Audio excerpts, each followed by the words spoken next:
Shalom, hari ini kita akan renungkan kitab Ibrani pasal 2, teksnya ayat 1 sampai 18. Dan sudah dibagi dua paragraf. Paragraf yang pertama ayat 1 sampai 4. Janganlah menyia-nyiakan keselamatan yang sebesar itu, yang mula-mula diberitakan oleh Tuhan dan oleh mereka yang telah mendengarnya. Paragraf yang kedua ayat 5 sampai 18. Yesus dibuat sedikit lebih rendah daripada malaikat-malaikat, supaya oleh kasih karunia Allah ia mengalami maut bagi semua manusia, dan supaya ia menjadi imam besar yang menaruh belas kasihan untuk mendamaikan dosa seluruh bangsa.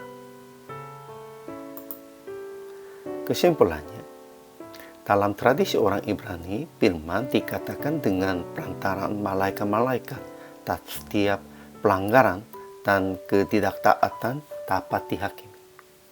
Jadi kita yang mendengar firman dari Yesus, gambar wujud Allah, harus lebih teliti memperhatikan apa yang telah dengar, supaya kita jangan hanyut di bawah arus.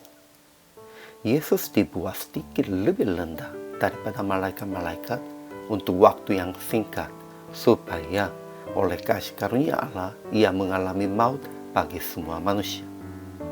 Ia juga menjadi sama dengan kita dan mendapat bagian dalam keadaan kita, supaya oleh kematiannya ia memusnahkan dia, yaitu iblis yang berkuasa atas maut.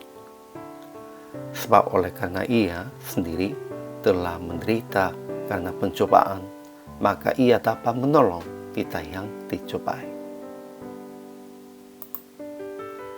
Ajaran tentang Allahnya. Pertama, Allah meneguhkan kesaksian mereka oleh tanda-tanda dan mukjizat-mukjizat dan oleh berbagai-bagai penyataan kekuasaan dan karena Roh Kudus yang dibagi-bagikannya menurut kehendaknya. Allah yang membawa banyak orang kepada kemuliaan juga menyempurnakan Yesus yang memimpin mereka kepada keselamatan dengan penderitaan. Kedua, Yesus dibuat sedikit lebih rendah daripada malaikat-malaikat untuk waktu yang singkat, supaya oleh kasih karunia Allah ia mengalami maut bagi semua manusia. Dan ia tidak malu menyebut mereka saudara. Ia menjadi imam besar yang menaruh belas kasihan dan yang setia kepada Allah untuk mendamaikan dosa seluruh bangsa. Sebab oleh karena ia sendiri telah menderita karena pencobaan, maka ia dapat menolong mereka yang dicobai.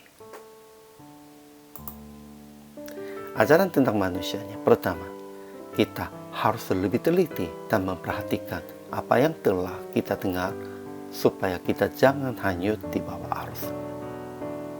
Kedua, jangan menyia-nyiakan keselamatan yang sebesar itu dengan takluk kepada Tuhan dan dengan taat kepada Tuhan. Ketiga, segala sesuatu telah Allah taklukkan di bawah kaki Yesus. Tidak ada sesuatu pun yang ia kecualikan, yang tidak takluk kepadanya. Aplikasi hari ini. Pertama, jangan sia-siakan keselamatan yang besar dari Yesus dengan memuliakan Yesus. Kedua, memohon pertolongan hanya kepada Yesus yang ia sendiri telah menderita karena pencobaan, sehingga kita harus memohonnya hanya kepada Yesus. Ketiga, melihatkan belas kasihan dan kesetiaan kepada Allah dan sesama untuk mendamaikan semua orang yang dalam dosa. Akhirnya praktik hari ini, tetap takluk kepada Yesus dan memohon pertolongan hanya kepadanya, dan mendamaikan semua orang dengan melihat belas kasihan dan merendahkan diri. Takluk kepada Yesus itu artinya semuanya taat dan semuanya melakukan sesuai dengan perintah Tuhan betul, dan memohon pertolongan juga hanya kepadanya saja. Kita harus melihatnya demikian itu. Hari ini juga, selamat melayani. Tuhan Yesus memberkati.